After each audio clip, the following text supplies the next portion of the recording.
Welcome, everybody. Good morning. I'm here to welcome you all to our 5th STEM Career Showcase for students with disabilities. We are all very excited to have you joining us today for such a great event.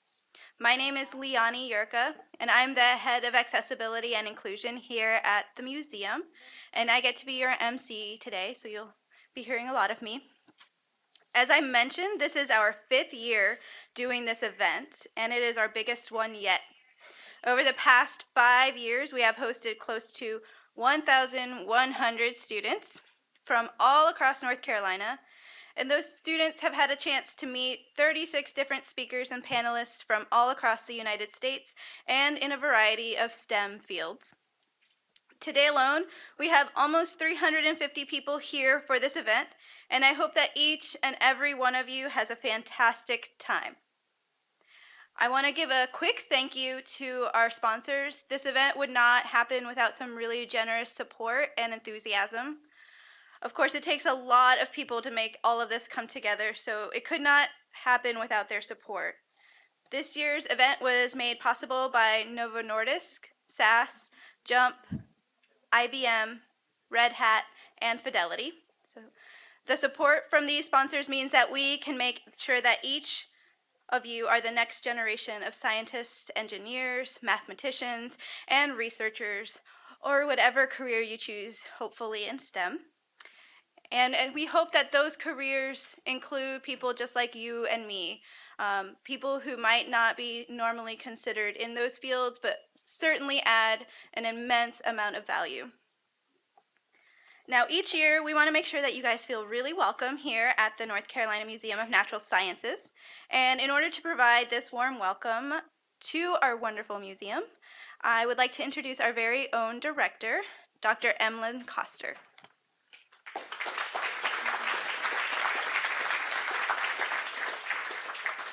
Well, good morning, everybody, and thank you, Liani. It's a great pleasure to again host this STEM Career Showcase for students with disabilities. It takes a much wider group to bring this on, as Liani has just mentioned, so a shout out of appreciation for our sponsors, in particular SAS, who has been with us from the beginning. By being a 5-year and going strong event, 5 years takes us back to when this building was a new wing of the Museum of Natural Sciences. So I have 3 things to do in a few minutes. One is to tell you a little bit about the museum as a context for this event. Secondly, to talk about STEM just for a couple of moments, and then to introduce a special colleague to you who wants to add his voice of welcome. So by a show of hands, how many of you have been to this museum before? The majority, but not everybody. Welcome back, or welcome for the first time. This is a remarkable institution that asks the questions, what do we know and how do we know? And what's happening now and how can I participate? Science is a very participatory field, and that's sort of a strong axis of this STEM Career Showcase. But museums are institutions that are on the move. They are thinking and getting concerned about new meanings for themselves. Museums traditionally were very internally focused institutions, collecting, researching, and interpreting something. But now they feel a great urgency, given the state of the world, to be externally relevant and to be as focused on audiences as they are on content. So questions in front of our field like who's coming, who's not coming, and why not, and what do we do about it to fill that gap is a really, really important mission of museums, and we're focused on that very much. And so this museum then, 140 years old almost, and with a mission to illuminate the natural world and inspire its conservation. The natural world is a big place, 7 billion of us, outnumbered by non-human living things and all dependent on a productive interrelationship with the environment around us, whether that's built or natural. So this museum is concerned about all of those things, and through exhibitions and programs and films and science cafes and dialogues with guest speakers, we do all of those things and cover kind of all of that territory. Almost 1 million people visit us each year, and almost 2.5 million touch us through social media. So it's a big place.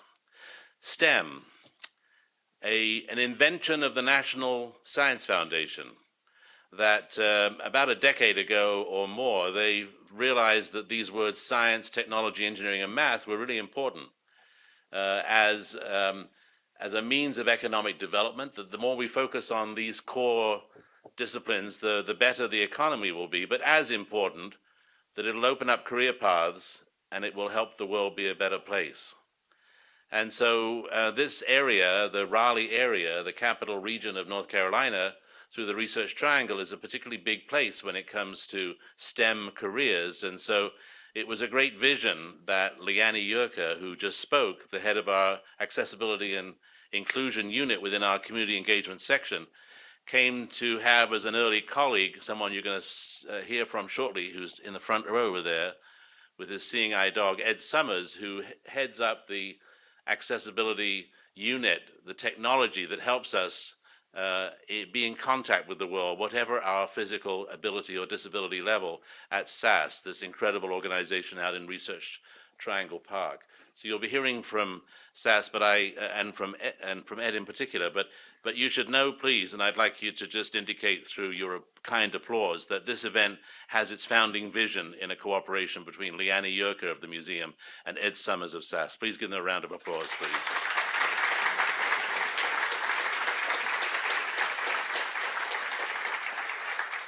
There could be other words included in STEM, and you probably heard about STEAM and the arts and medicine, and there's no particular order to STEM. It could be other things, but it's spelled a nice word, and so we say STEM. But there's another interpretation which we also subscribe to here, that yes, it's important to focus on the core sciences as the engine to economic growth and to education and to career paths and all of that related area. But it also, we agree with the Center for Science, Technology, and Math Education in Research Triangle that STEM also productively means strategies that engage minds. Strategies that engage minds, which is the view of Sam Houston, who heads up that important organization that is a partner of ours.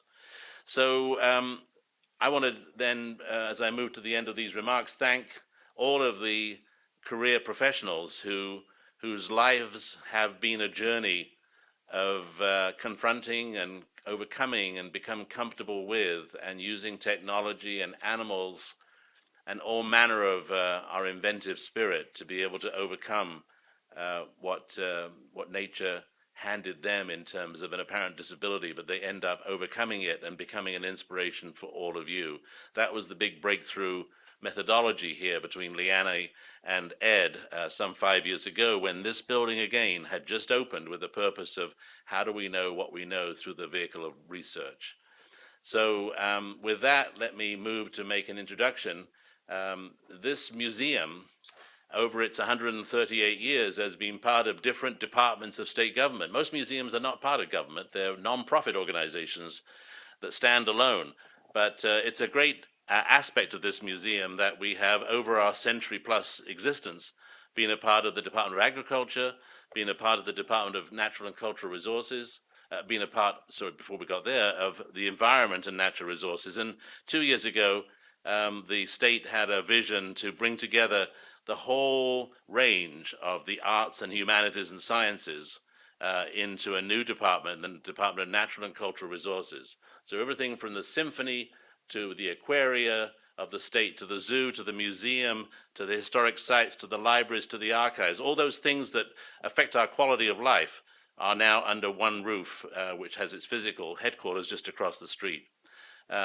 Every department of state government is led by a secretary, and right close to the secretary is a deputy secretary, chief deputy secretary, whose name is Reed Wilson, who joins the department from backgrounds with the Environmental Protection Agency and the Sierra Club and organizations that help protect land and bring it into future preservation. So please welcome Reed Wilson, the Chief Deputy Secretary for the department.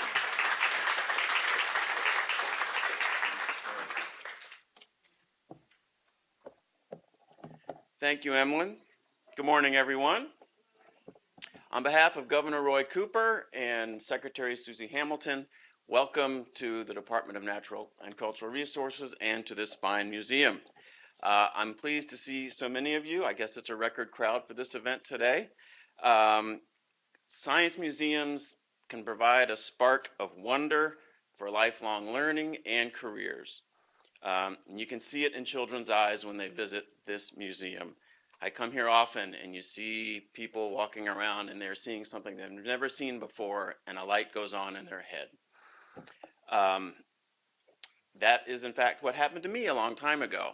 When I was in 4th grade, one of my parents' best friends was a curator at the Smithsonian Museum of Natural History in Washington. I grew up outside of Washington.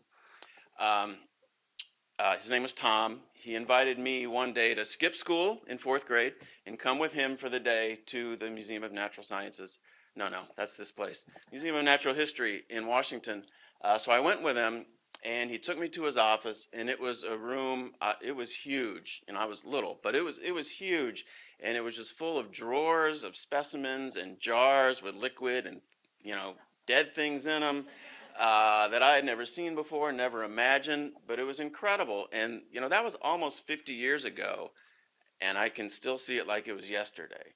And so that day had something to do, I think, with me deciding later on to be a biology major in college and to pursue a career in environmental protection, land conservation, and related issues like that. So this museum has that transformative power as well. It is a wonderful and innovative museum, and I want to thank Dr. Koster and all of his staff and the friends of the museum for doing such a great job ensuring this is an institution that is respected worldwide. And today is one of our favorite events at the museum. It reaffirms this department's commitment to serve all communities in North Carolina and ensure that our museums, parks, and other facilities are open and accessible for everyone. Our department brings together, I like to say, if we had a different name for our department, I would call it the Department of Everything People Love About North Carolina. Emlyn mentioned some of those things, but if you think about it, we've got the museums of art, science, and history. We have state parks, historic sites, aquariums, the zoo, archives, libraries. So just to harp on the letter B for a second, from bluegrass to baboons, battleships to bugs, and books to barbecue, we've got it all in one place. But all of these things we all love and cherish about North Carolina, and I think they provide a sense of unity and common ground for all of us to think about the things we love in North Carolina. And I would say that in times like these where we're not always unified, it's really great to have for our department to be able to help people remember what brings us together and what provides us with common ground. It's no secret that a key mission of this museum is to encourage education and exploration. Obviously, this museum in particular is focused on science, nature, technology, and really focusing on what's real, what are the facts, and trying to stimulate thinking about what are the new questions that need to be answered. And I really think this type of critical thinking is essential if we're going to have a society in the future that thrives economically, socially, culturally. And so what this museum brings to the state, I think, is very important for our future. So that's enough about the museum. That's enough about the department. That's enough about me. This day is about all of you. And I appreciate you coming from wherever you came from. I know a lot of you traveled a long time to be here. I hope you learn a lot today. I think we're going to hear from speakers who have overcome challenges and have gone on to do great things. I hope you'll be inspired by that because we need you in STEM fields in the future. Again, it's just a key element of the future of this state and of this country. We need your energy, your enthusiasm, your talents, your smarts, your creativity. I think all of us realize that your future is limitless. You can overcome whatever challenges you have. You can make a difference in this society. So I hope when you hear from the speakers today, you'll be inspired and that things that you learn today will help you achieve your own dreams. Thank you very much.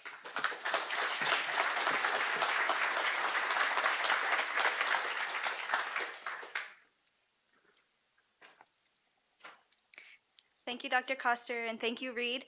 We always appreciate you setting such an exciting stage for this event. Now it is my distinct honor and immense pleasure to introduce you all to our keynote speaker for today. Dr. Temple Grandin is currently a professor of animal science at Colorado State University. She is an award-winning and nationally recognized author and an expert in the animal welfare field, as well as a well-known advocate for autism and the inclusion of people with disabilities and learning disabilities in our workforce. Dr. Grandin has published 13 different books, has one of the most popular TED Talks, and is one of Time Magazine's 100 Most Influential People in 2010. Her amazing work, both with animals and as an advocate and a spokesperson for autism, makes her a role model to many. So please help me in welcoming Dr. Temple Grandin to the stage.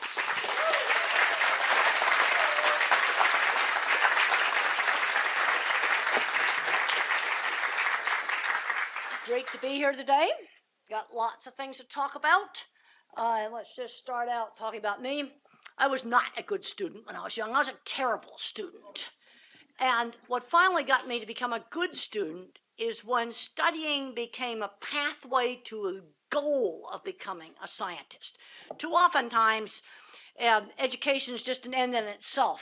I'm seeing some kids end up in the basement when that's the case. No, it needs to be a pathway to a goal. And I had a great high school science teacher. You know what? Your motions drive me absolutely crazy. Could you step back here? You're gonna, okay.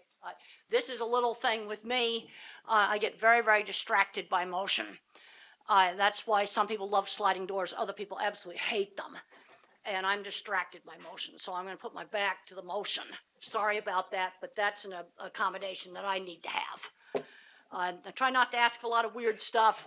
I do a lot of talks, and I've talked to meeting planners, like, what's the weirdest stuff people have ever asked for? How about a puppy in the green room? I mean, really?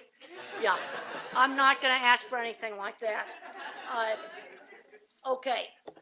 Now, what I'm seeing right now is I'm seeing a lot of grandparents coming out of the woodwork, and they're coming up to me, and they're finding out they're on the autism spectrum. And they have had a successful job in IT or engineering or some other field for a good long time. Now their kids diagnosed dyslexic, ADHD. Recently I went down to NASA, to Cape Kennedy. The right stuff rode the rocket to the moon.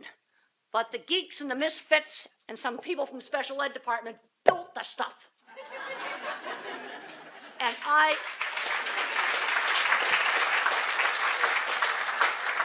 I am saying that absolutely, absolutely seriously. I worked with a lot of millwrights on the things I designed for the meat industry.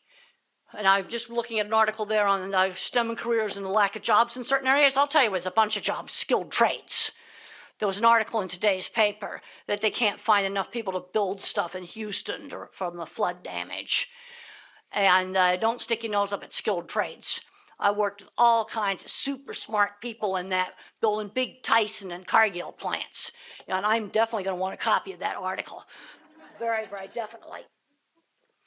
Now, what would happen to some top innovators today that I think might have ended up in the special ed department?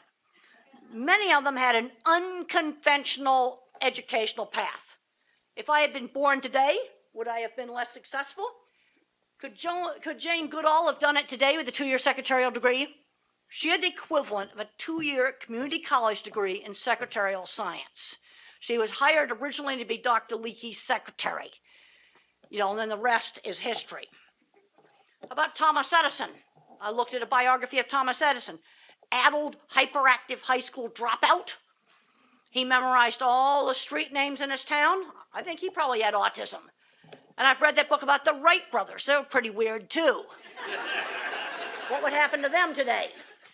And how about Steven Spielberg, dyslexic, bullied in school, and rejected from a top film school?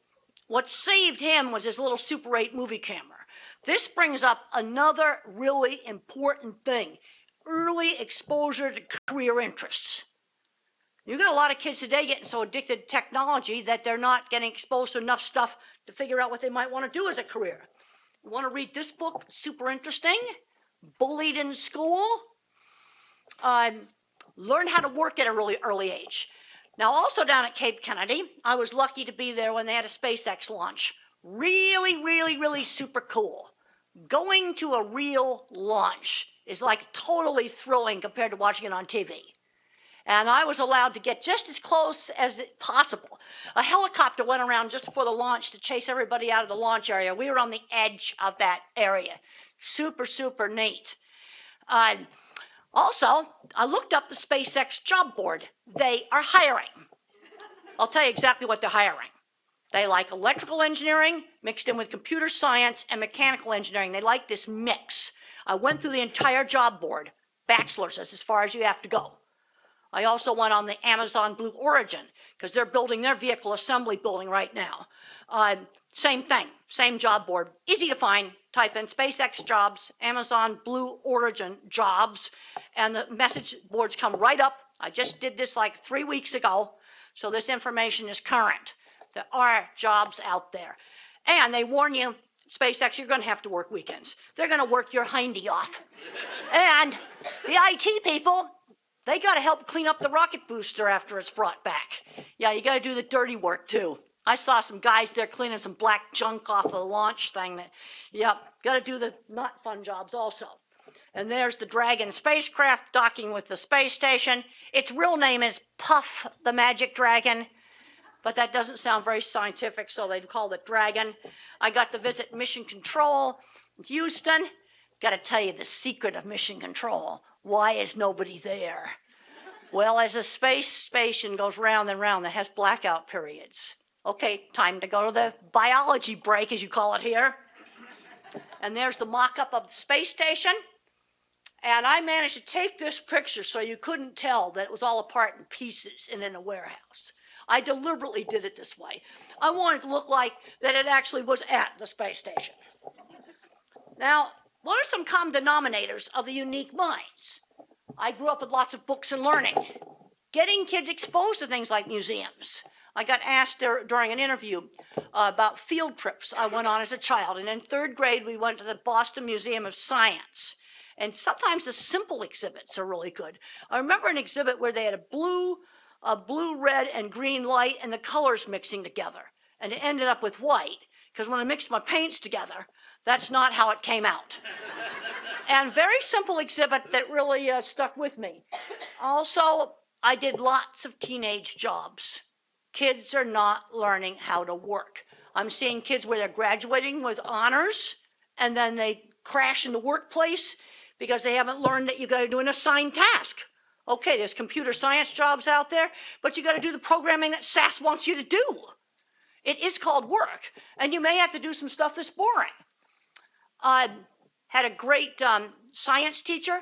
He gave me interesting projects to do to get me turned on. So now I was turned on to start doing some studying. Okay, I thought this was an interesting paper. A Nobel Prize winner was 50% more likely to have a craft or art hobby compared to just a regular scientist. Doing all these different things. Don't get too over-specialized.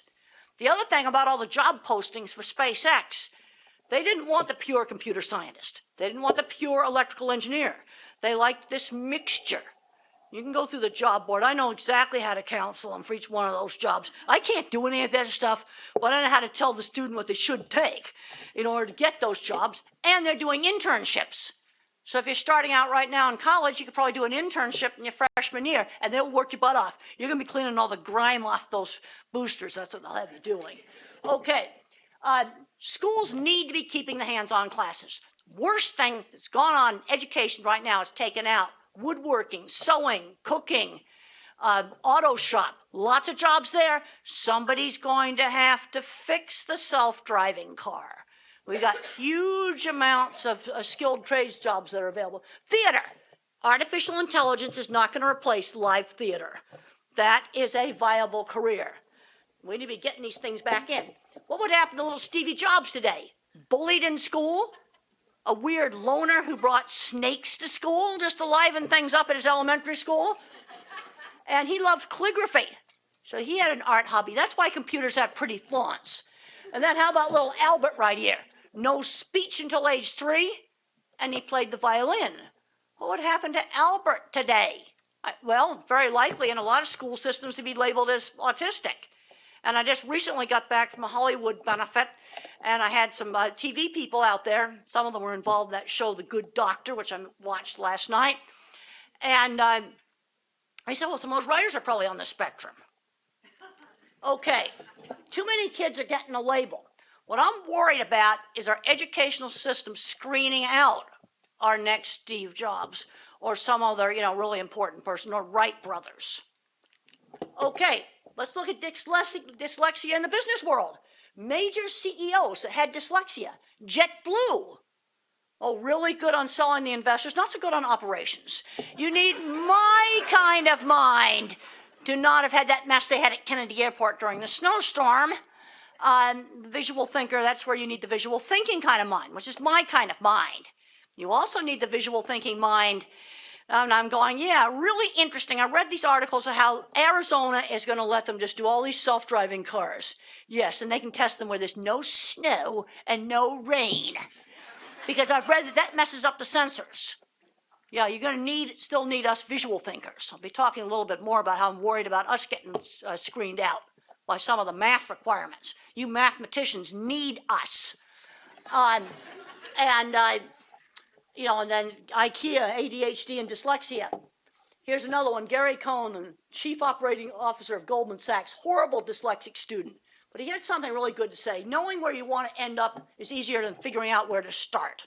In other words, getting back to having a goal. Now, a lot of creative people did not go through a conventional educational path. What I'm seeing right now with kids that get labeled with autism, and I'm talking about the fully verbal ones, because in 2013 they changed the diagnostic criteria.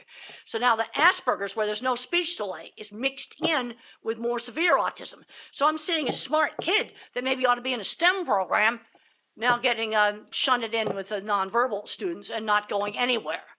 There's not enough emphasis on what's the goal of education. Stay out of jail, get and keep good jobs that are above entry level. Maybe just start there. Also, they didn't overspecialize. Okay, this is one of the most important slides that I've got. This is the different kinds of minds. And in my books, Thinking in Pictures and the Autistic Brain, I discuss this, and they are for sale out there, and I will be signing them. Shameless book promotion. But on the other hand, I don't sell any services. I don't sell any kind of a service. I'm not a vendor. I'm going to use the engineering term. We're going to call them vendors. I'm an object visualizer. Everything I think about is a picture. So when I was thinking about science museum stuff I'd seen, I'm seeing specific exhibits. There was another exhibit I really loved where you crank a crank, and it's pretty hard to crank, and you get a little token. And if I put that in the phone, yeah, that will run for all day. But I put it in the hairdryer, it goes, that's all the hairdryer will run. So that shows you right there how much work it takes just to run the hairdryer for, well, that made a big impression on me. Another reason you need us visual thinkers. Mathematicians don't see stuff. You need us for designing safety systems. I'm terrified about hacking with some of these self-driving cars, just terrified. You need us visual thinkers who are lousy at algebra and lousy at math to do the safety systems. Let's look at Fukushima. That was a visual thinking mistake that was so basic I can't believe they made it. I can't design a nuclear reactor, no way.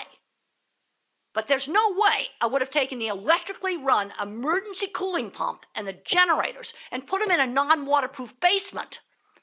Not too smart when you live next to the sea. Simple watertight doors. It wouldn't have happened. And what I've learned about the mathematical minds, they don't see the water going in there. And they do all kinds of complicated risk assessment stuff. As a visual thinker, I think it's just BS. You get watertight doors. Then the next mistake they made was social. It could have been stopped. I have a business card in my briefcase. It's under Brad's book table right now of heavy millwrights that could have flooded that thing. It wouldn't have even been that hard. But they never, asked for help.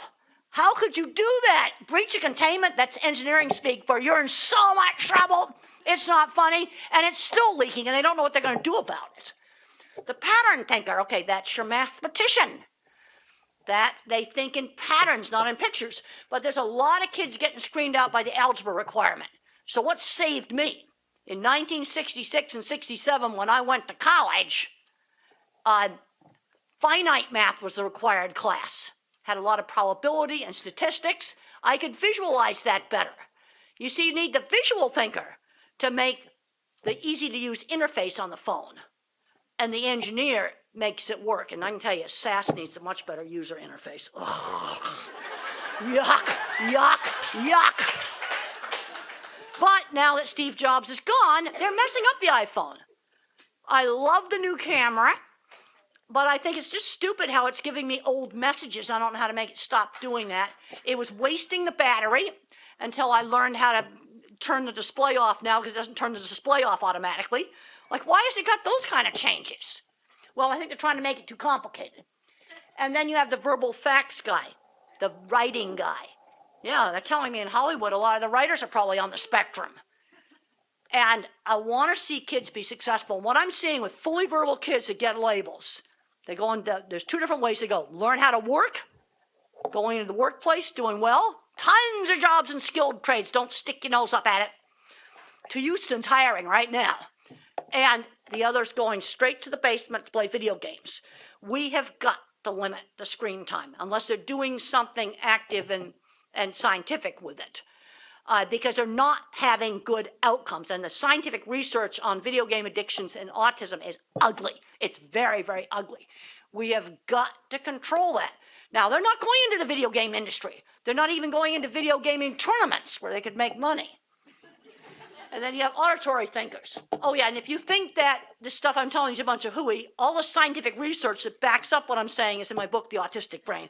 I found great, great articles on Google Scholar. Here's what Thomas Edison had to say about mathematics. I can always hire some mathematicians, but they can't hire me. Sometimes the visual thinker is the visionary.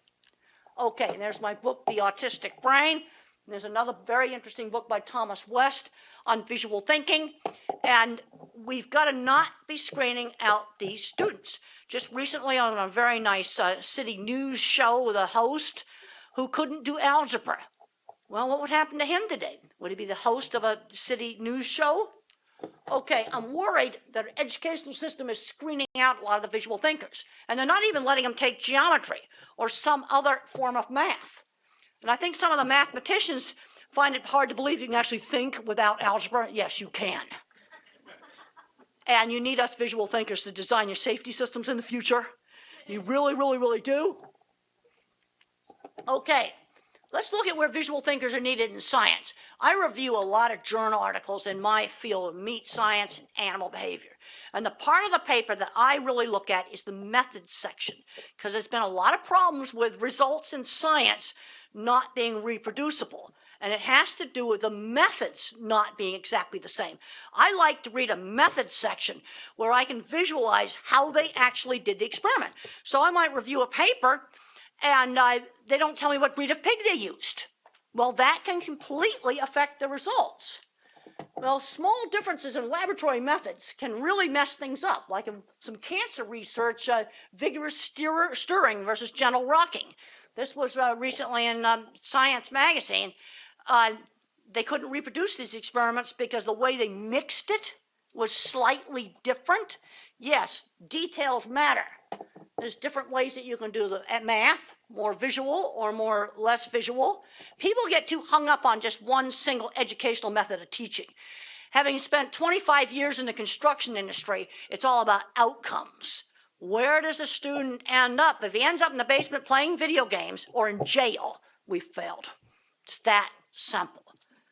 You've got to get the job done. In 25 years in working where I would sell a job, then I'd draw my drawings, and the way I sold customers, since I was really weird, is I'd show off my drawings and show off my work. Then you supervise construction, then you had to start it up. It's all about getting jobs done. I don't really care what teaching method you use. What's important is, can the kid read? You know, people say, oh, my kid's got an IQ of this and that. You know what? I'm in business. Can he read at the 6th and 7th grade level? So there was an article in there about a fire, let's say, in the paper, and I cut all the pictures off. Can you tell me what happened? Just basic, straightforward reading. There was an article today about the lack of skilled trades in Houston. Cut the pictures off. USA Today, can you tell me what happened? That's basic reading. And can you do old-fashioned elementary school math? Because I'm seeing kids today in college that do not know how to find the area of a circle. They could not figure out how many carpet tiles this room would need. Just basic things, which I had no problem with at all. Okay, fun things that kids can do with origami. And talking about fun things, I got a new book coming out called Calling All Minds, where kids are going to be making some of the projects I made as a kid, like the Ames optical illusion room. Let me tell you, illustrators had fits with it. It's not all that simple. Now, when I ask an astronomer about church steeples, instead of seeing a whole lot of specific pictures the way I see it, he saw vague motions of people singing and praying. I go, wow, trippy. That's totally different than my mind. You know, already talked about the iPhone. The visual thinker made the interface. That is why it was easy to use. You see, you need to have the different kinds of thinkers, and now they're messing up the iPhone. You know, I like the fact now that the voicemails now come out in garbled text messages, because I like that feature. But then it does all this other dumb stuff, like it was wasting the battery, until I figured out how to stop that. And I had to have somebody show me how to do that. And anyone whose iPhone is wasting the battery, I'll show you how to fix it. And one of the things on the new phone, you got to turn the display off with a switch. Okay, you get too over-specialized. I had a top plant researcher tell me, because I went to plant science meeting, and we got to talking about researchers. And he said some of these really smart graduate students, they don't have any creativity. It's like they're so narrow, way too narrow. Here's what Isaac Asimov had to say. A degree is the first step down a ruinous highway. You don't want to waste it, so you go on to doctoral research. And you end up a thoroughgoing ignoramus about everything in the world except for one subdivisional sliver of nothing. All right, I've been following the stuff on AI and how it might affect things. It's very good at specialized tasks. The other thing I learned is I read about AI. It thinks like me. You're building the autistic brain. It is a bottom-up thinker. Here's an iPhone app that can diagnose cancer. You show it thousands of pictures of melanoma, thousands of pictures of mosquito bites and other things. It learns to categorize it. That's a simple AI system. But now there's going to be more complicated ones. This was from a company in Massachusetts, biomedical company. We're not making any hypothesis up front. We're using patient-derived data to generate the hypothesis. This is bottom-up thinking. This is how I think. So how did I learn that a dog wasn't a cat? When I was young, I sorted them by size. And then a dachshund came into the neighborhood. You could no longer sort them by size. So then I had to find sensory-based features that dogs share with cats. The dogs don't share with cats, barking. Dogs smell different. So my concept is based on specific examples. Yes, and then now AI can play the game Go. Thing that's super interesting is that the way it finishes the game and starts the game is the same as people, and what it does in the middle was described as totally alien. Okay, visual thinkers, AI, and some people with autism or ADHD are bottom-up thinkers. They don't form a hypothesis first. Where education's highly verbal, highly top-down in how they think, really prone to fads. I can remember when I was in college, a ridiculous Skinnerian teaching machine fad. Oh, these were just the worst books. Top-down thinkers tend to overgeneralize. And they overgeneralize whether we're talking about autism or dog behavior problems. People will come to me and say, what do I do about autistic kids in the classroom? Well, I don't know.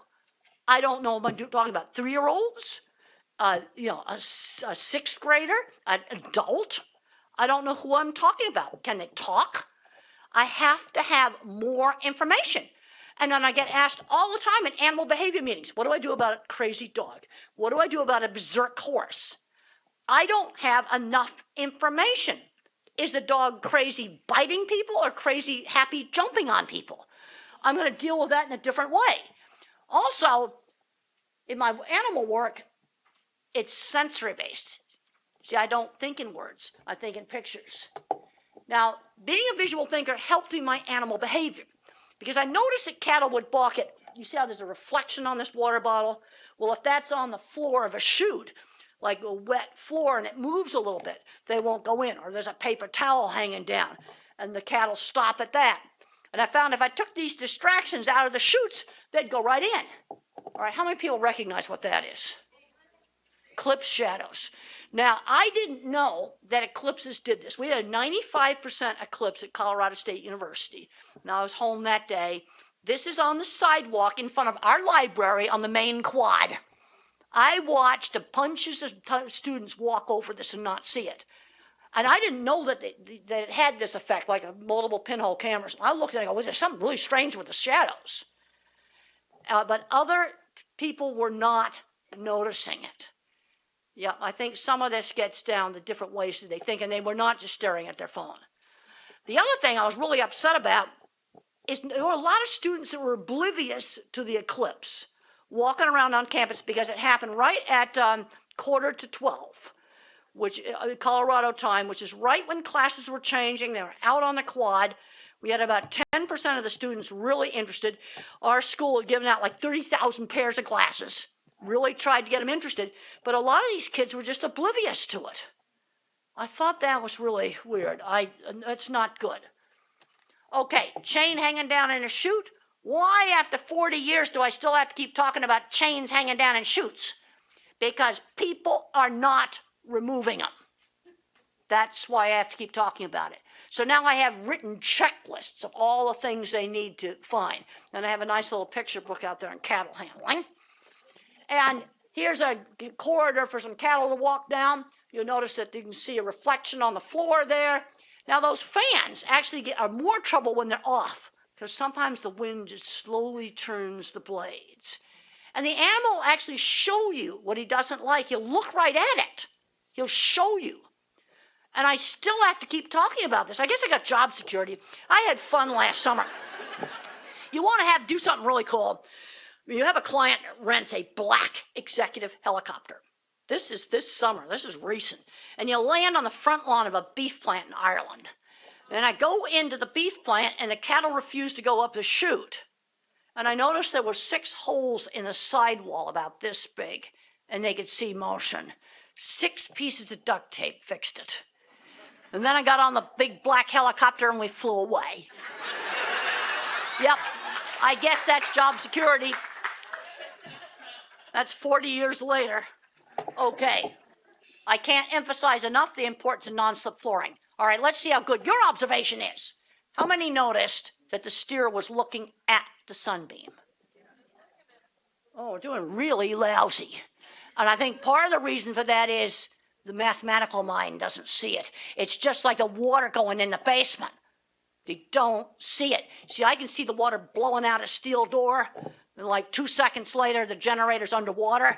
Now I'm visualizing a Japanese guy on a baby blue catwalk. This plant's painted baby blue, and he's saying some very bad words now in Japanese because he knows we're in so much trouble it's not funny.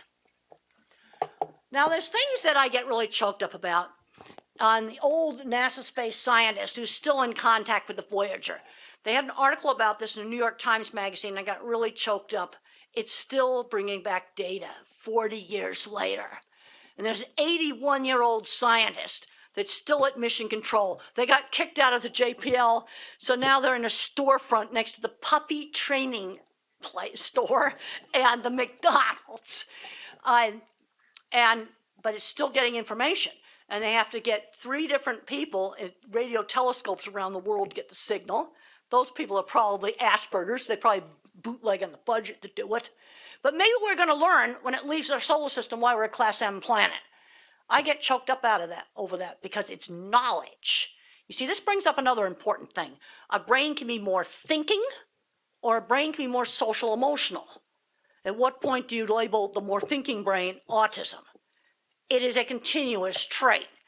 And then I found a fascinating paper on animals called Solitary Mammals as a model for autism. You know, panthers and leopards, They're much more solitary than lions are. There's genetic crossover with autism. So the brain can be more thinking, or the brain can be more social emotional. At what point is it actually an abnormality? Now, speech delay, yes, that's an abnormality. But I'm talking more the Asperger type. Saturn's ring's really cool. There's a guy, 81-year-old Ed Stone, still is communicating with the Voyager. And I get really emotional. I was crying. I read this on a plane. I was crying for the whole flight reading this. You see, I've got emotions, but what got me emotion is it's pure knowledge. And when I went down to the Kennedy Space Center and I stood in front of the vehicle assembly building, I got on the roof. That was like really cool. And I looked at that, and we built the Saturn V in there. Just put it together in there. Why was that moon trip so important? The more I'm learning, we did it with really simple technology. We didn't have all the composite materials we've got now. And it was pure doing, pure exploration, pure just, prove that we could do it. It was something really super special. Okay, we got to teach kids how to work. 10 and 12-year-olds need to be walking the neighbor's dog, going out and selling cookies for charity, doing a volunteer job at a church or a community center, maybe doing a volunteer job here at this museum. But they've got to learn how to do a task on a schedule outside the home. Here's what I did. 13, my mother got me a little sewing job. Loved the money I got from it. Horse stall cleaning at 16. I was roofing at 16. That's probably illegal now, but man, it was fun. And we had a partial eclipse while I was on the roof of the dairy barn, and we got into fabulous shingle throwing contests. Then I was painting some signs and selling them, but I had to make a sign that a beauty shop would want. That was my first client. You've got to learn how to do the task that somebody else wants. Carpentry work. And then I worked at a research lab one summer as an internship. Okay, you got kids on the spectrum or kids that are kind of quirky and different. They need to be doing internships. Yes, SpaceX is open right now for internships. And they see the kind of work that I do with the cattle's industrial design. But I think they need some industrial design stuff too, because let's make sure we don't have another accident on the launch pad. And they trashed the launch pad. Okay, I was also doing a lot of carpentry work, fixing up our junky old plywood shed and making it really nice. And when I was getting my master's, I was painting signs for the carnival. And how did I get that job?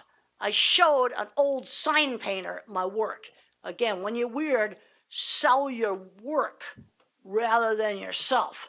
The other thing is when a door opens, you got to go through it. I just had a friend of mine, they've got a kid on the spectrum, super good artist. He's got an opportunity to move to another state. I said to his mom yesterday at the airport, do it. No, actually it was on the plane, and I said, go for it, do it. Door's open for just a second. This is a really good door, go for it. Just go and do it. So what was a Himalayan monster? Talk about something stupid. It was a wax dummy in a freezer chest full of ice. And people are going to pay 25 cents to see this dumb thing. Yeah, so that's me up there painting that sign. There's my sign painting truck. But I'm seeing too many kids now getting into autism becoming the primary identity. Scientist comes first. I don't want to change. I don't like the way most people think in such an irrational manner. I don't want to change, but it's not my primary identity. Think about all the jobs that are last names. Cook, baker, mason, farmer, carpenter, common last names. Even Smith probably is, the name of a job. This is something my mother and I have talked about. And that's another reason why I'm pushing the working skills. Okay, I was not over-specialized. And then sometimes you take a course that you think you're going to hate, and I loved it. And I loved my English literature class. It was one of those big survey courses where you read a little bit of every different things, and the professor explained some of the emotions behind why the authors wrote them. That was really helpful to me. Okay, high school mentors. I had my science teacher. I had my aunt out on the ranch. A good teacher can turn a kid around. Just the other day, I talked to a mom where her teenage boy was labeled oppositional defiant. And I said, you know what? That kid needs a shop teacher to turn him around. Now, unfortunately, the school doesn't have that, but there was a guy shoeing horses. Well, then have the kid learn how to shoe horses then. Needs a male role model to turn him around. That's what he needs. Okay, what would happen to me today? No speech until age 4? I would probably get really good early intervention. We're doing really well on the early intervention. But where we're falling down is on the job front. And a lot of moms are getting way too overprotective. They can't let go. How about a 13-year-old fully verbal who's never shopped? How about a 17-year-old I met in the airport that looked like he ought to work for Google or work for SAS, and he had never gone in a store and just bought something? And they're prime candidates of video game addiction. We've got to get it under control. I'm not suggesting totally banning it. It's 1 hour a day. That's the same rule I had as a child. There's less opportunities to get work experience. We've got to create these volunteer jobs. Just do it in the community. I talked to a parent the other day. They had a friend who had a car dealership, and they put their 16-year-old in the parts department. Loving it, loving it. In Colorado, you can do safe retail at 14. A lot of museums, I don't know what the policy is. It'll take kids as young as 10 or 12 to be docents. We need to be getting kids involved in that. But I'm seeing too many kids get defined by the label. Yeah, another name for some of these kids is gifted. Yeah, but you're going to have the uneven skills. The other thing is, in the 50s, social skills were taught in a much more structured manner. Okay, if I put my finger in the mashed potatoes, others would say, other people think that's gross, use the fork. You give the reason and you give the instruction. And for a bottom-up thinker, to teach things like position words, you got to give them 4 or 5 different examples of up. The plane went up in the air. I picked up a cup. I put a book up on the shelf. So you'll learn bottom up. The other thing about hands-on experiments is it teaches the reality of science with all its frustrations and rewards. The real world doesn't always come out perfectly. That's the real world. Kids need to learn that. Well, I talked to a lady who ran a therapeutic riding stable, and she had to teach 4 or 5 teenagers how to hook up a garden hose. And Home Depot now has a video on how to use a tape measure. And when I first read about that in the Wall Street Journal, the bosses at Home Depot were worried that maybe people might be insulted. No, it turned out it was a top search term. We've got to start getting hands-on stuff back in the schools. All right, I like to explore too, so as soon as a new brain scanning technology comes out, I got to go try it. But I also want to tell you, you don't really need it because everything that showed up on the brain scans showed up in the classroom. Yes, I've got a gigantic visual thinking circuit. Yep, I've got one. And there's another picture of my gigantic visual thinking circuit. You know, a little voyage into inner space. Okay, now right here is the trashed out mathematical department. I have no working memory. So any task that involves a sequence, I've got to have a pilot's checklist. So you give a kid a pilot's checklist. Tear down steps for the McDonald's ice cream machine, cleaning steps, reassembly steps. Little pilot's checklist. Just little bullet points, just 1 or 2 words. That's all you need. There's also an attention shift problem, and that's why I have problems with the motion. Because my attention shifting is slower. A lot of these kids are like a phone on 1 bar. You gotta give them time to load the web page so that they can respond. And if you push too many buttons on the phone, it freezes. Yeah, you don't want to be doing that. And I don't know, algebra doesn't even make any sense to me. Okay, now one advantage I have in the meat industry is no academic barrier of entry. There's all kinds of smart people, industries where there's no academic barrier of entry. I'll tell you what you do need to run a Fortune 500 company. 6th and 7th grade reading level, that's USA Today, and I'm not talking about complicated stuff on trade, and you need to be able to do the old-fashioned 50s elementary school math, because I designed hydraulics and pneumatics, and you have to be able to find the area of a circle, because I've got the area of the cylinder, and then you got to subtract, if you're on the retract, the area of the rod. You've got to be able to do that and figure out pressures. And I entered college on probation. Mother pounded open the back door. Now, by this time, I had decided I was going to study, and I got through finite math because Mr. Dion, the math teacher, tutored me. Nice Mr. Dion. Thank you so much. He was Mr. Dion in those days, not Norm. Okay. I came from an educated family. My art ability, when I was in 3rd grade, really showed up. That was always nurtured. I was encouraged to do lots of different kinds of art. And I spent hours making kites and helicopters. They're going to be in my new book, Calling All Minds. And recreating my childhood experiments was not all that easy. And also the book's going to have lots of patents in it and famous inventors in it. I've got a galley proof with me that you can look at. It's got a ton of mistakes on the illustrations. You've had real trouble with the illustrator, especially on the Ames distorted room illusion on the third set of illustrations. Finally got it right. They're not in the galley proof yet, but they will be in the finished book. And Mother read to us. Mother taught me reading. And she taught me reading when I was in third grade with phonics. Some kids are a phonics learner. Other kids are not. I don't care how they learn reading. Well, if I'm going to hire them for any job in business, they better be able to tell me about some stuff that's in USA Today. Okay, my two favorite books in elementary school were about famous inventors. This is third and fourth grade elementary school. And Black Beauty, the children's version, and then later on the adult version.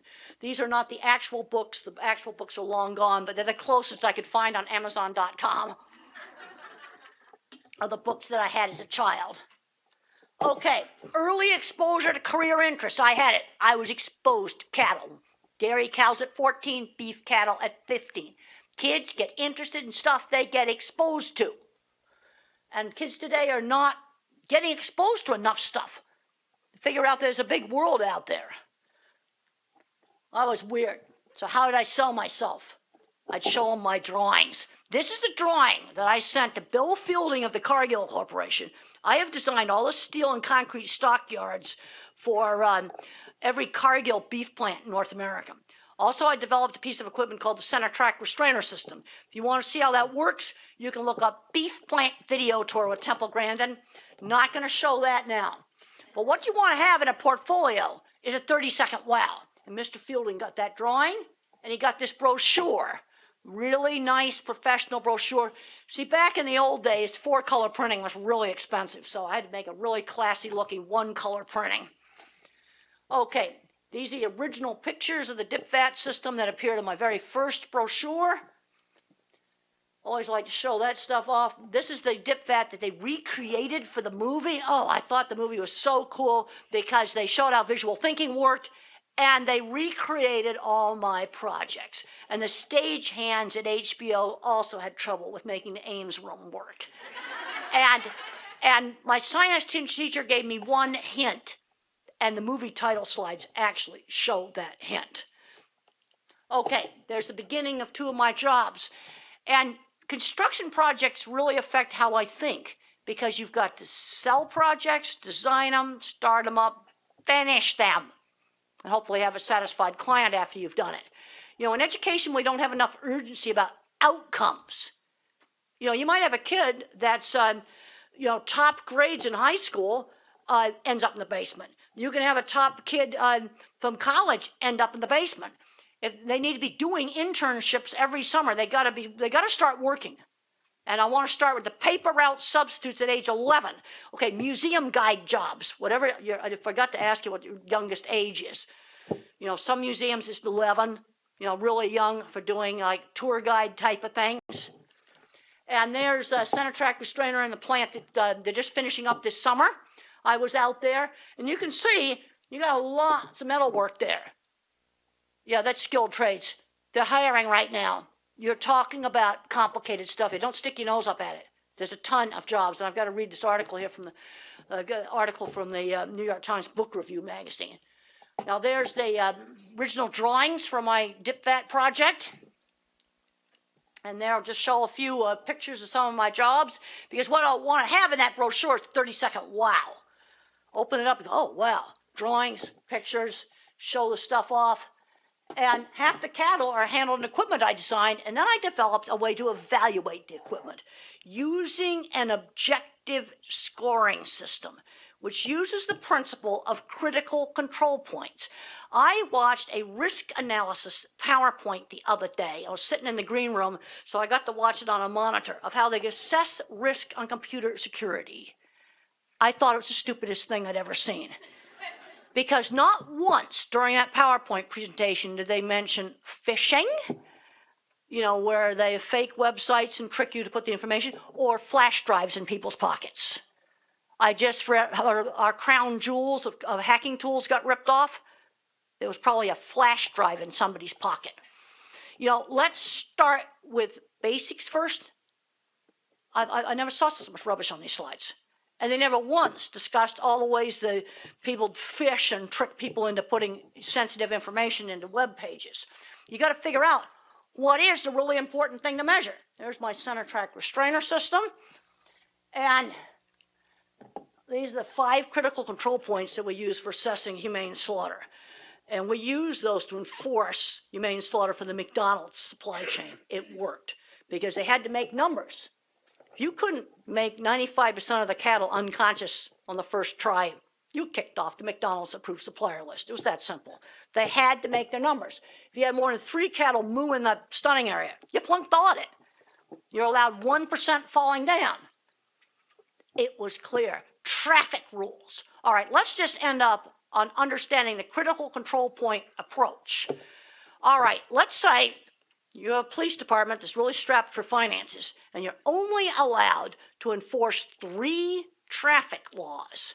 What 3 traffic rules would you enforce to get the most public safety? Okay, give me some ideas here. Yes, stopping. Yes, that's definitely one of them. Okay. Speed, yep. But you know what one always comes up last? Almost every time I do this, drunk driving. That's the big 800-pound gorilla that usually comes up last. But if I enforce just those 3, you would probably get most of your public safety. And this talk on risks on computer security never mentioned phishing and never mentioned flash drives. Yeah, the little tiny basics. All right, I think I'm going to end there. And are we going to do some questions, or are we going to save those for later? Save them for later? Okay, well, I just want to thank everybody for coming.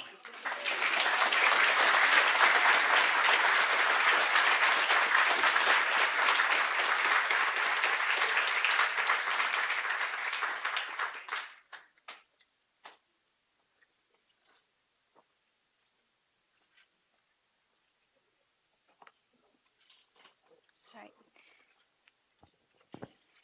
Thank you very much, Dr. Grandin. I know I was inspired by your talk, so I imagine all of these students here were as well. So if you guys wouldn't mind helping me give Dr. Grandin one more round of applause as a thank you.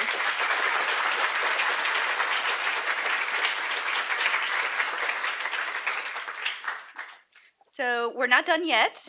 To continue to motivate and inspire you all, we have even more professionals for you to meet today.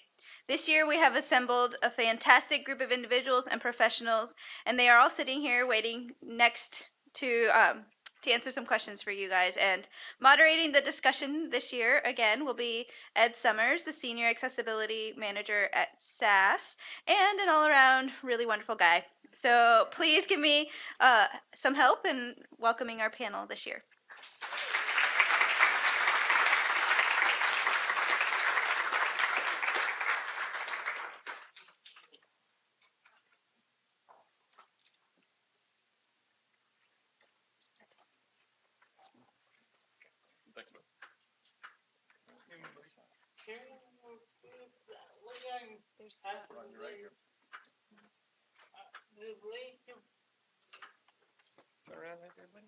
There's space between the video and the okay.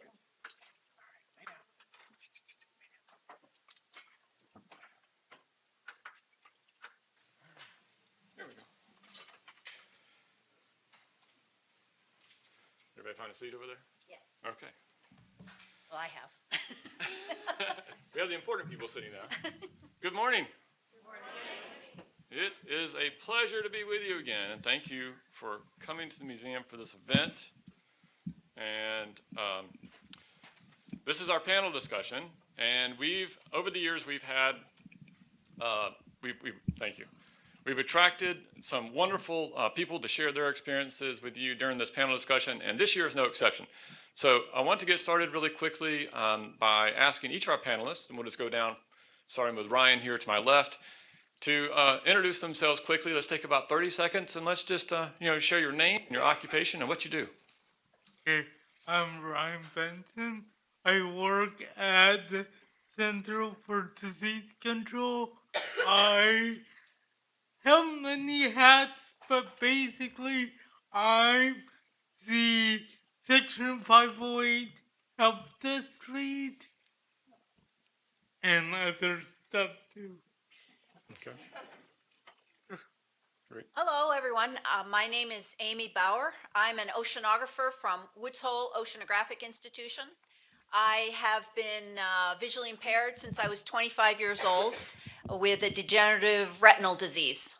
And nonetheless, I study ocean currents, mostly in the North Atlantic, that are related to climate change. Hello, I'm Mike Claes. I'm a software development manager at Cisco, and I obviously started out as a software developer. As my career evolved, I moved into management. Love working with people, and I can get my microphone swapped out. Hello guys, my name is Patrick Williams. I work here at the museum. I work with robotics and 3D printing and all sorts of newer technology. Great. Thank you, guys. So there are almost 350 students that are watching this event here live in the museum. And when those students registered, they had the opportunity to specify a question for this panel.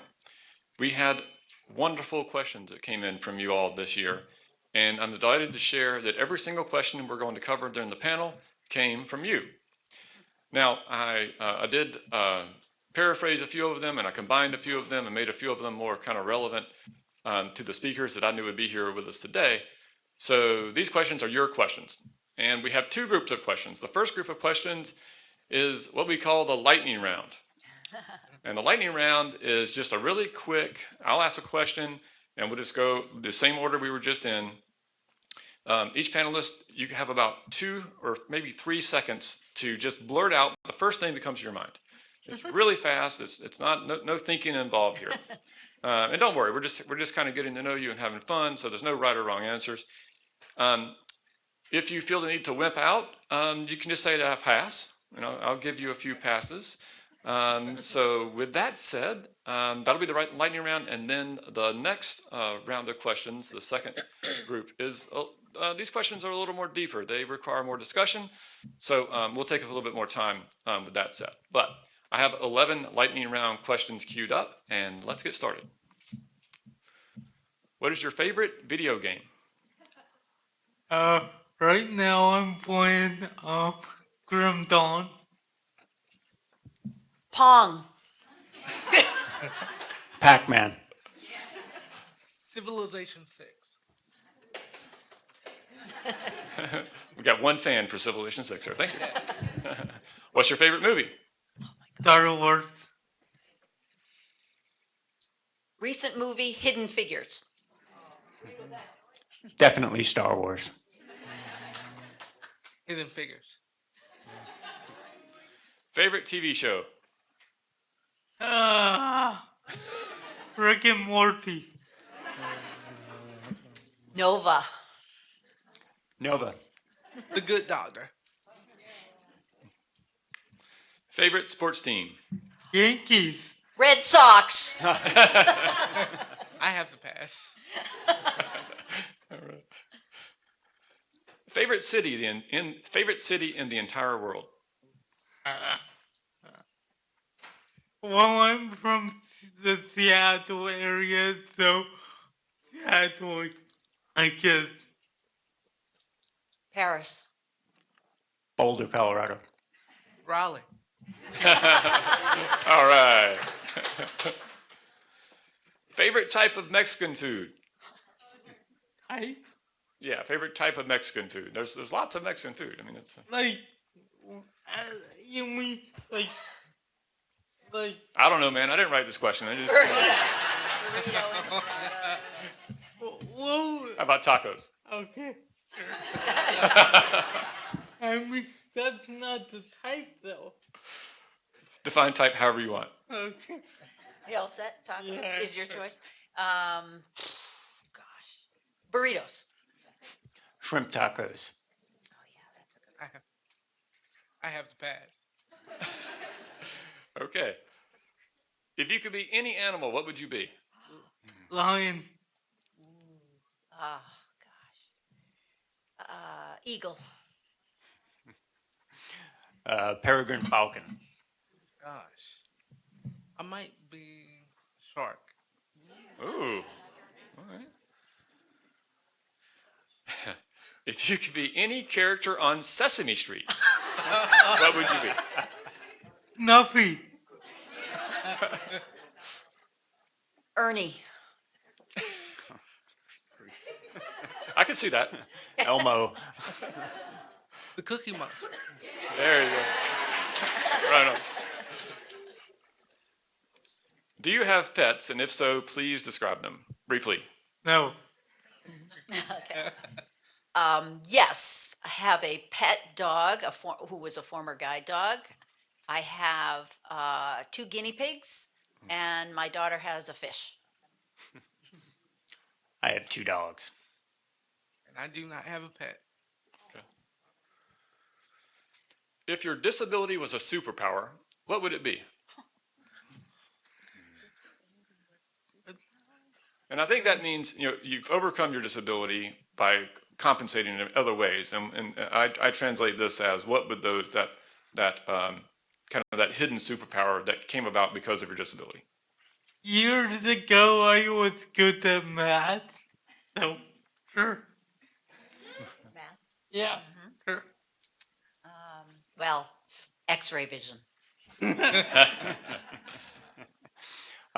Visual awareness. Super strength.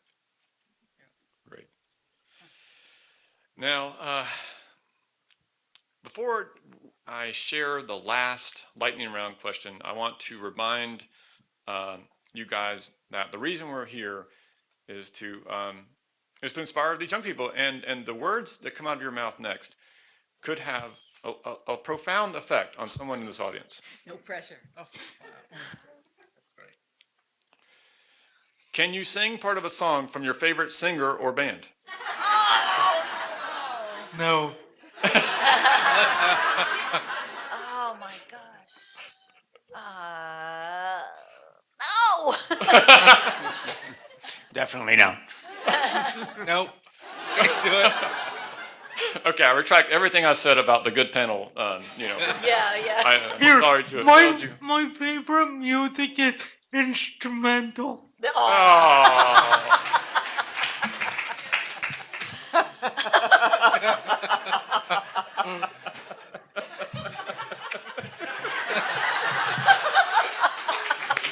Okay, fair enough. All right. Okay, so now we're moving on to our discussion questions, and I have 11 of these, and hopefully we can get through all of them. And I want to do this in a much more organic fashion, so I'll throw out the question. You guys just be able to jump in, and I'll and I'll cut you off when it's time to move on, or if we kind of when the discussion dries up. So the number one question here is, why is school important? Anyone? Okay. School's important to help figure out what you want to do. I think you get exposure to multiple subjects, you get exposure to multiple types of people, and it starts to guide you down a path, right? And you start to figure out what you're good at, you start to figure out what your strengths are, start to figure out what your weaknesses are. Sometimes you're kind of forced in school to get better. In other words, make your weaknesses better, right? I prefer sometimes to focus on strengths, right? But it's important. I think it's an important part of figuring out who you are. I would say school is also important for learning the fundamentals of many different topics. Math maybe being one, but vocabulary,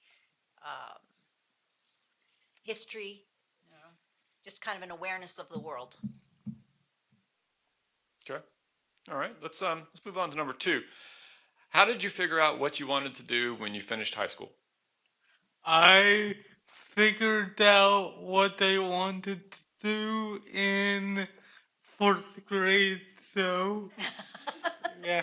But I So I was given a computer in first grade. I figured out how to use it pretty quickly, and by fourth grade, they're like, "Oh, here's the OT. They can help you." And within a month, I was teaching them, and so then around eighth grade, I think it was, um, uh, eighth grade, we were talking about jobs and all that stuff, and I found out that I could get paid to do this, and here I am.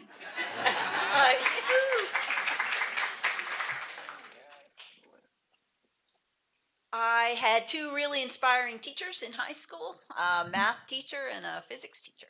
And so I decided to go on to college in physics.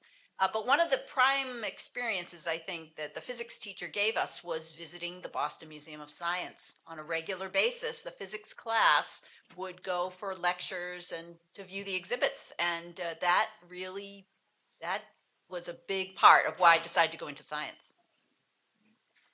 I guess I'd grown up with computers and through high school got interested more in them and learned how to program them, and was very interested in how they talked to each other. How could computers talk to each other? That led to what I started focusing on in college.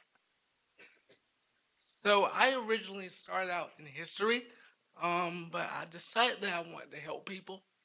And so I thought science would be a better way to do it. So I started doing different things with volunteer work. I began volunteering here, and I met some great people. And so that changed my career path.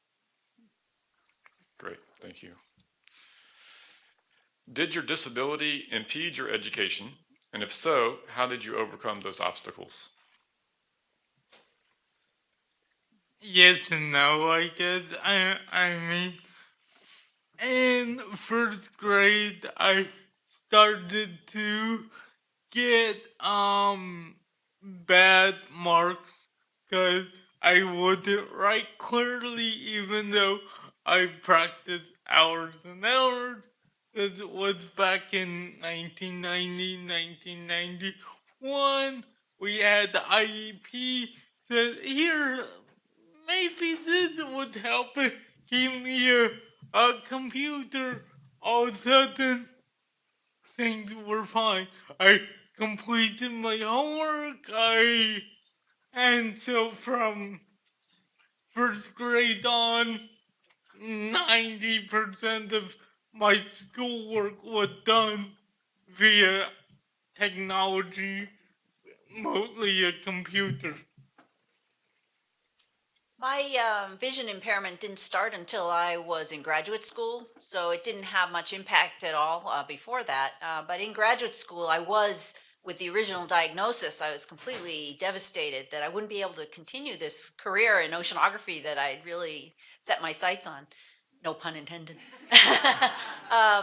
But so I had finished most of my classroom learning by the time, but in the tail end of graduate school, I had to find some adaptive equipment to use to magnify text and computer screens.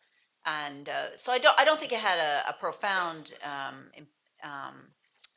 negative impact, but I tried to find every day. That's sort of my mantra: is one day at a time.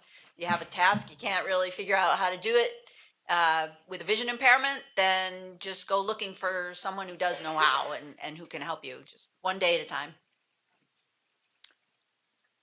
So my disability evolved during college. I used to be one of those people in high school and college, I guess, that could sit in the back of the room and just kind of zone out, think about what I wanted to think about, and sort of half pay attention, and would be able to keep grades where they needed to be, right? But in college, it got a lot harder, and I couldn't necessarily just sit in the back of the room and zone out and pass, right? But what my disability caused is it caused me to have to sit up front, right? Because I was starting to, I couldn't hear what the professor was saying, so I would sit up front, and I would lip read, and I became a lot more engaged in the class, and it kept me more interested in the class because I wasn't only listening. I was visually watching the professor, or who was giving the lecture. I was up with them. I was watching their facial expressions. And it kept me engaged, and it made me a much better student from the perspective of grades. Right, I was paying attention in class. They were dropping hints all the time of what would be on the exam, and you got to basically every professor would have their tell. You could see when they were going to have something on the exam, and if you watched them carefully, you wrote it down, you were going to do well. So ironically, it brought me from the back of the classroom to the front, and caused me to focus and really engage with my studies. So as far as me getting around, because I have a physical disability, in high school it wasn't much of a problem, but in college it became this overwhelming issue because I had to travel large distances to get from class to class, and so we had to figure out some different time arrangements to make as well. So yeah, no major issues. What is your biggest challenge regarding your disability today, and how do you overcome it or turn it to your advantage? Biggest challenge is transportation. This morning I was going to take a taxi here. I live in Durham, so the taxi was 45 minutes late. Finally shows up, couldn't lift my chair. The guy, and before that, the guy actually literally asked me how to run the lift. Ouch. After that, I'm like, okay, see ya, dude. Luckily, I wrote down the bus schedule in my phone ahead. It said, see ya, and there's a bus stop across the street from my apartment because I ride the bus to work when I go in, and so I went from, had to transition, okay, I had basically no stress more than to figuring out how to get here within half hour. Well, I had to figure out the logistics within about 5 minutes, so I think that might count. I think so. Yes. Definitely. I think the biggest challenge for me in my research is viewing graphics, pictures of the data, right? Which I can't. I used to be able to see a little bit better with magnification. Now it's much harder to. And I guess I can. The two ways I've been able to turn that to my advantage. The graphics that I make that I might be able to see and present to others to explain some concept have to be really simple and not complicated with lots of lines and data points and 3 panels on one page, and and in fact it turns out that's what everybody needs, is a simple graphic. And so what I need turns out to be what everybody needs, and makes it much easier to convey what I need to communicate about my results. So that has been and I get comments from others saying, oh, your graphics are so clean, so easy to understand. And I go, oh, good. I'm glad.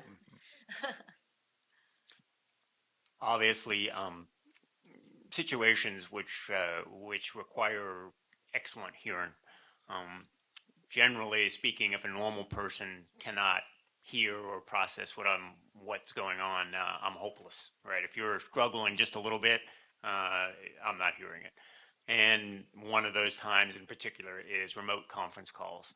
The modern world involves a lot of phone calls and a lot of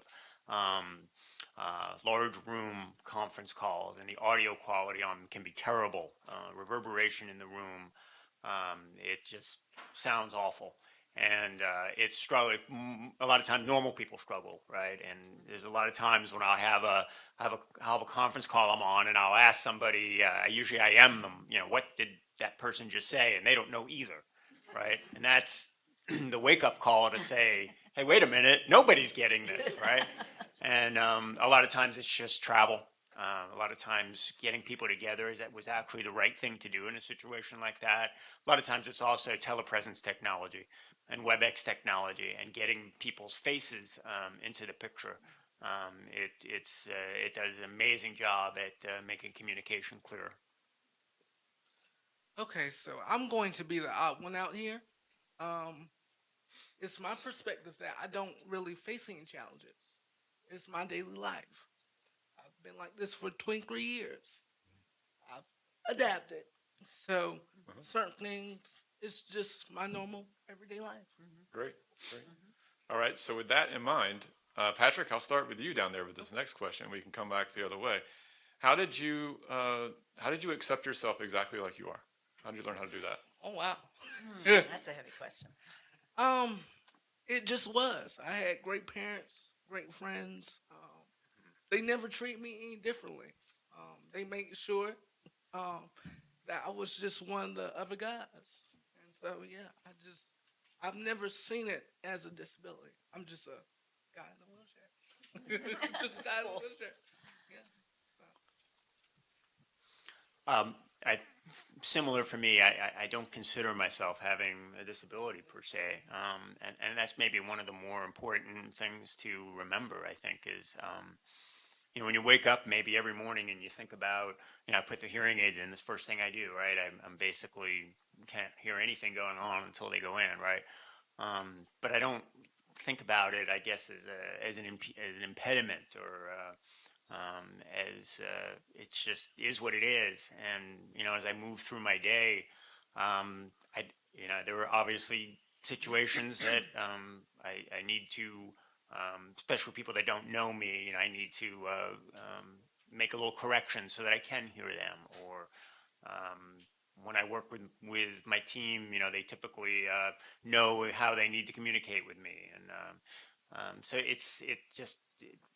I don't consider myself having a disability, and that's maybe one of the important things, to this is just seeing yourself as another normal person, and not worrying so much about the what you can't do. It's focusing on what you can, right? Yeah, that's inspiring to hear. Actually, for me too, I've had a harder time maybe in accepting it, partly because my vision loss has been a moving target. It started out with a little bit, and I sort of adapted to that. Okay, I can live with that, But then it got a little worse and a little worse, and this has been going on for 30 years of a little worse. So I'm constantly having to adapt. And I lose something, first I couldn't drive, and, then I couldn't ride a bike on my own. And so it's been hard, I have to say. It hasn't been easy to adapt and adjust. I have had very supportive parents and colleagues. That has certainly made the journey easier, but it continues to be a challenge. But I'm very excited and passionate about what I do for my work, and that keeps pushing me along.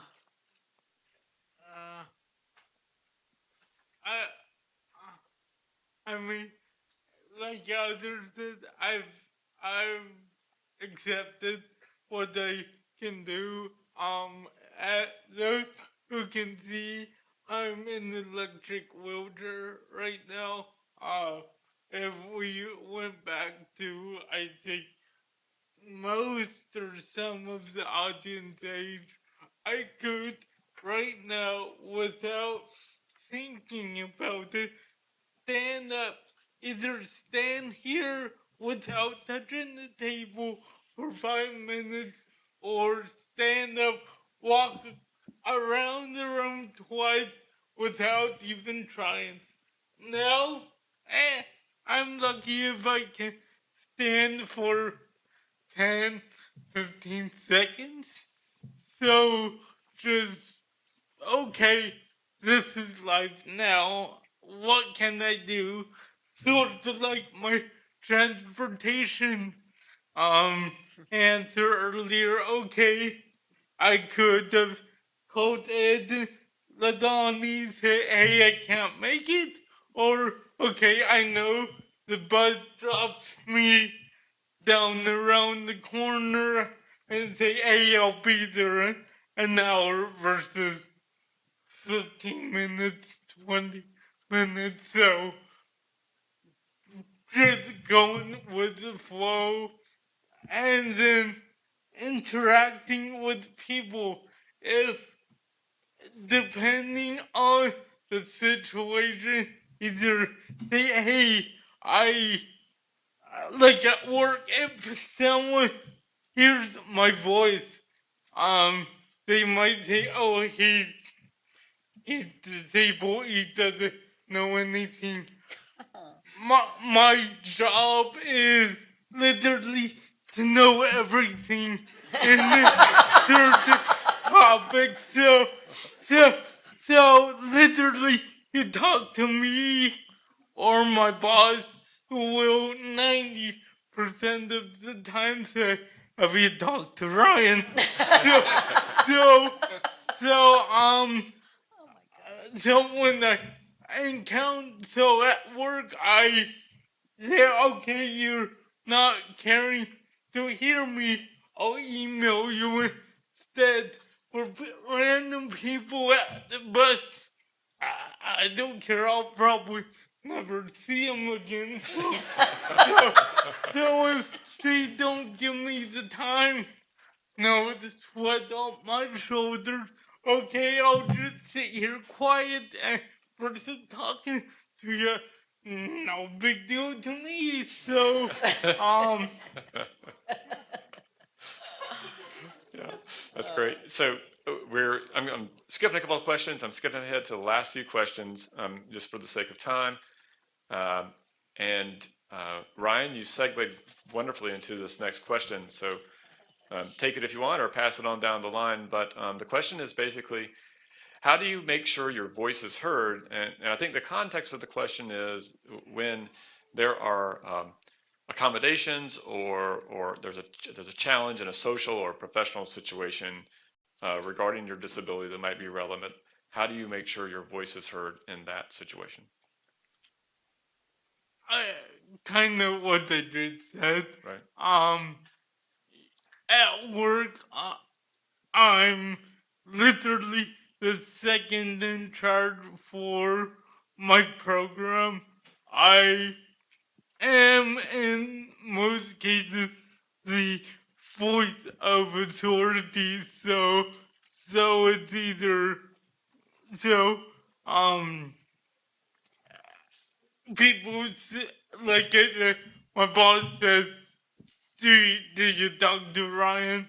And sometimes I have to talk through them because even though I gave them the full spiel, the broken down spiel, and the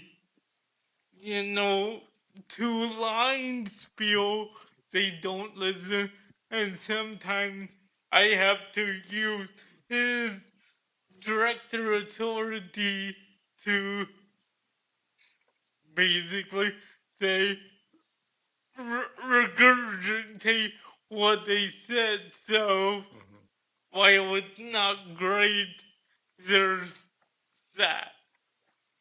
That sometimes happens, but not always.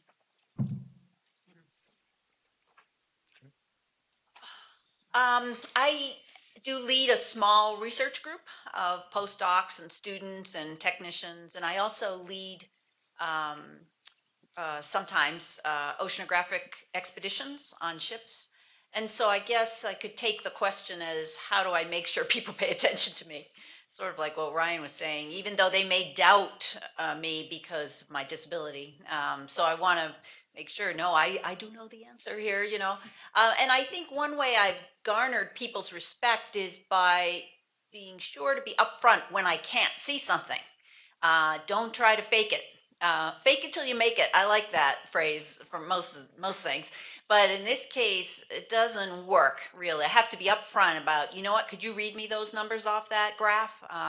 What are the axes labels? You know, and then I can apply my knowledge to give a good answer to whatever we're discussing at the time. But if I sit there and just go, like pretending I get it or see it when I don't, I'm going to lose people's respect for what I do know. So I have to be upfront about what I can see and what I can't. I think it's an interesting question because I don't necessarily see that I have to do anything special because of my disability to make sure my voice is heard. The people I work with are fantastic. Maybe I'm lucky, right? But I've never really run into a situation where because of it, I've had to make sure I was heard. But what I have, of course, observed as a manager, in particular, you know, I'll be in a meeting or something, and like I said, because of my enhanced visual awareness, I'll realize that somebody had something more to say and they didn't say it. And a lot of times, I won't embarrass them in front of the whole meeting or something like that, but I'll pull them aside later and I'll say, so I could see that you had something more to say. And when you sit somebody down, it tends to, you know, most of the time I'm right. And they did have more to say, and they actually may have had something that was actual key, absolutely key, and the group missed it. But you know, for some reason they were shy, or you know, for whatever reason, unwilling to come forward with that. So I think maybe my answer would be something like, there's a time and place to bring something to light, maybe that got overlooked by a larger group, and maybe you feel like the right time is not now in front of a bunch of people or in a meeting or something like that. But you can always go later and say to some of the key people, hey, wait a minute, you know, thinking about it more, what about this idea, right? And that's a way maybe to compensate a little bit, and make sure that the people that are making the decision, or you know, whatever it is you're concerned about, actually hear you. So I have to agree with that last statement that you made. Perfect answer. I work in a great work environment. My bosses are great. So if they have any questions about my disability, just answer them. That's a simple way to create a conversation and a culture where disability can be talked about. I have some great people that I've been able to work with. So just talk about it and don't be afraid to ask questions or answer questions, because I get questions all the time about my CP from basic visitors that come into the lab and they just want to know. So you always have to be upfront about that. Always. Great. That's excellent advice. And we've come to our last question. This one's deep. So, knowing everything that you know now, and everything that you've been through, and everything that you've accomplished, what advice would you give to yourself when you were age 15? Have more than one plan. At at 15, I was selected to get a week-long internship type thing at Microsoft. They loved me. Said, okay, go to school and we'll hire you right out of college. So my plan from basically that day on was go to college, which I already knew I wanted to do CS, computer science, and then go to Microsoft. Well, that didn't work out. So my end degree was political science with a concentration of public policy. So I went from STEM to Washington, basically. So, and what if you said, what, why did you do that? I mean, I couldn't get into the computer science, so if I knew, okay, try this, I'd probably do things differently, but I couldn't. I guess I would say to myself, keep exploring the world around you, everything that looks even a tad interesting. Put your iPhone down. That wasn't an issue when I was 15. But put your phone down and step out and take a risk. Something that seems a little scary is probably going to be a great experience. I guess it would be something like not necessarily compromising all the time and settling for something less than what you were trying to achieve, right? It's better to ask yourself, I think, well, if you say I can't do something, or even more importantly, somebody else tells you you can't, it's better to ask the question, well, why can't I? And it's better to piece by piece, step by step, remove the barriers that are keeping you from doing something you really want to do. It could be as simple as grades, right? It could be as simple as I can't go to this university because I don't have the grades for it. But that's really what you wanted, what you wanted to do, and where you wanted to go, right? And so you change that, right? You figure out, well, if I don't have the grades right now for this, then what do I need to go back and make a change so that maybe I could do it one day, and find that path, right? So, what I would tell to my 15-year-old self is do the best you can. Be fearless. Do everything that you want to do. Time is limited. You don't have a lot of space to think about certain things. Just go out and do it. You will never regret it. On that note, we'll conclude the panel discussion. Give them a big applause.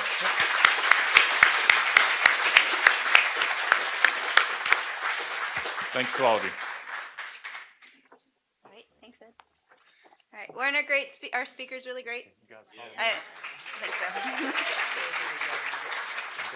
think so. Thank you guys all so much. Before the students move, I'm gonna dismiss the panelists so that they can get to where they need to go.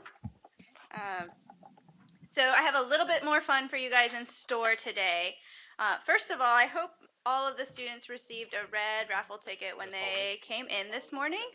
So this is a pretty good time to try to find your raffle ticket if you have one, and have it with you. I'm going to pull our raffle prize winner in just a minute and let our panelists keep going. So that is not all we have in store for you today. The formal presentation, the speaking part of our presentation is pretty much done, but there is an opportunity for all of you guys to meet with our individual panelists later on today, and I'm just going to give them like a 5-minute head start to get to where they need to go. It is on your agenda, the location of all those places, but Dr. Temple Grandin will remain near this room and right outside where her books are, and she'll be signing and selling those. The rest of our speakers will be in different locations. So Ryan will be on the 3rd floor of this building in our Microworld Investigate Lab. Patrick will be in this building as well on the 3rd floor in the Visual World Investigate Lab, which is where he works. So it would be a great place for you guys to see. Amy will be on the 1st floor of this building near our big Daily Planet Theater, near our fish tank, since she works in the ocean. And Mike will be in our Natural World, or our Naturalist Center, which is on the 2nd floor of this building. So you can go and meet them. In addition to meeting the panelists, I want to encourage all of you guys to explore our Opportunity Fair. This is one component we have brought back. It was really popular when we last did it in 2015. So we have invited a host of agencies to come talk to you guys about their opportunities. We have NC State State and UNC, and as well as SAS is here. Our museum has a great opportunities in our youth program, so they will be here as well. Biogen, Miss Wheelchair North Carolina 2017 is here. She wants to meet you guys. The Department of Natural and Cultural Resources, which is our host department, will have a table, as well as many, many others. There's about 27 agencies. Those are in our other building, so they're on the second floor of the older wing, our Nature Exploration Center, and they will be there until about 1 o'clock for you guys to go explore and talk to them, and we're really excited that they have come all this way for you guys today. There will also be sign language interpreters available inside the Opportunity Fair. If you have a need for them, there's a table there that you can go request an interpreter, and they will help you out. And just explore the museum. Our museum is open until 5 o'clock today. It's always open and free to you guys. It is your state museum. We encourage you to have fun here and explore and learn as much as you can. So, now the part you guys were really waiting for, the raffle. Each year we set aside a little bit of money for this event just to thank all of you guys for being here, because it makes a big difference to us that you came. We have one big prize this year again, and the winner can come see me. I will be on the first floor of this building. I'll wait for you guys, and I'll have the tote bag right here. The prize is an iPad, brand new iPad, with a Zag Folio, which is a case that has a keyboard and it's Bluetooth that you guys can use. So I will be pulling the raffle ticket. Don't want to drop the iPad. So that could be the winner. Put it back in. So with more students this year, we have more tickets in here than ever.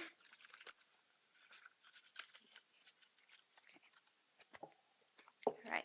So the winner is number 372377. If you're not in this room with me, again, I will wait for you. I hope that you won. It's number 372377. Right. So I'll wait for you guys to come pick this up on the first floor of this building. Thank you again for coming this year for our 5th event, and we're so excited you're here, and have a great day.